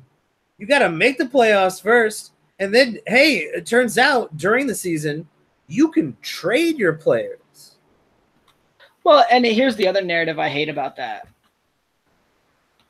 Oh, well, they don't have a good playoff schedule. Okay, that's fine to say, but at the end of the day, you have to not only make the playoffs, but you have to have a roster to make the playoffs. And if I'm going to pick worse players at every spot because this guy has a bad playoff schedule, I'm not going to make the playoffs. And the guys that I do have are going to not be as good as they could have been, all because I'm worried about some mythical championship matchup 20 weeks from now. Yeah, like 6 months from now. Like, you're not thinking straight if you're worried about Steph Curry's playoff schedule.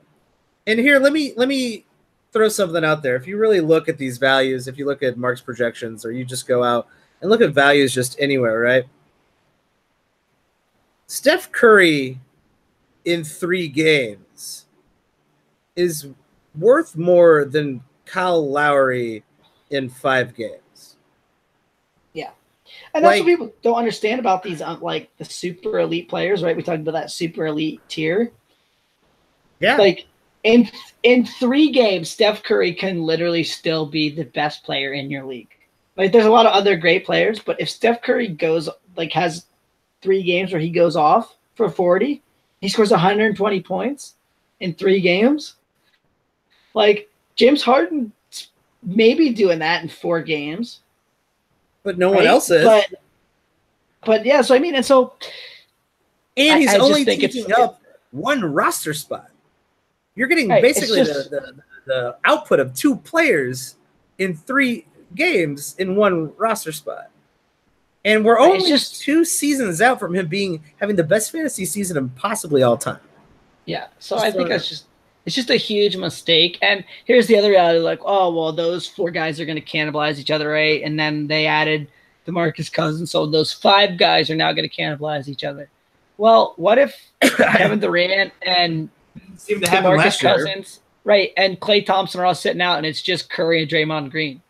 You don't think Curry's going to be going crazy? Like, you have no idea what the team is going to look like, your team, your fantasy team, or the Warriors are going to look like at that point. Like, injuries happen. This isn't just like some random simulation where we turn the injuries off.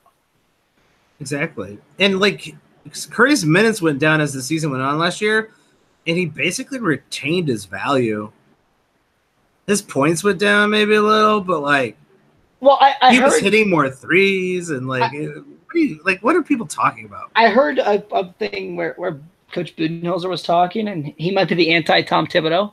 And he basically made this point that he thinks that there's an optimal minutes level for every player, right? Like that at certain points, and this is why maybe we saw like some Hawks guys like all playing 30 minutes last year, that in each player might be a little different. At a certain point, right, you get a law of diminishing return on that player being on the court, That's right? 100% true. He's too tired, or you know what I mean? He just isn't performing at his optimal level anymore. So sometimes players' minutes go down, but they can still produce the same amount because those last 2 or 3 minutes they were playing just wasn't anywhere near their peak. And so sometimes less is more. Yeah. It's all about like getting the most output you possibly can. I completely agree with you there. Just to throw even more gasoline on this fire, other than last year, be it totals, 9-cat across the board, the number 1 player in the 3 years before last year, his name was Steph Curry. In totals. Yeah, and that's my point though. Is like it's just so hard for me, even at pick 1, to pass on Steph Curry in a Roto League. Like in a Roto League, he's the quintessential Roto player to me. Like he's just the guy. He's incredible. I hope nothing ever happens to him. And now that we've waxed on and praised Steph Curry during the New Orleans Pelicans podcast, is there anyone else on this team you even want to talk about? Because the answer is a hard no from me. Yeah, right. They seemed like they were going to. Well, here's the only thing I'll say. They seemed like they were going to start Solomon Hill last year, and Solomon Hill has a terrible fantasy game. Yeah, so you gotta hope that they don't go for that and they play Mirotic and Randall and they don't decide to play 30 minutes of Solomon Hill or 20 minutes of Solomon Hill. Like, even in a deeper league, I don't think Solomon Hill is going to help you too much. No, stop. No more Solomon Hill. I can't take it anymore. That's it for the Pelicans in our 30 teams in over 30 days. We are coming to a close, and after that, we will begin our preseason. We will have mock drafts. We're going to have a Who Do You drafts. We're going to be breaking down a lot of the preseason, and we are going to have some special guests. So everybody stay tuned. If you want to support the show and help us out, keep the show running, rate, review us online, tell your league mates, tell your friends. And if you really want to go the extra mile, subscribe to our Patreon, patreon.com/watchingtheboxes. You're going to get exclusive content. You can enter the listener leagues. There are openings in the listener leagues. Go out there, subscribe via patreon.com/watchingtheboxes. Tyler, where can people tweet at you? You can find me on Twitter at Tyler P. Watts. And you can find me at Watch the Boxes. That's it for the Pelicans. We will see you next time.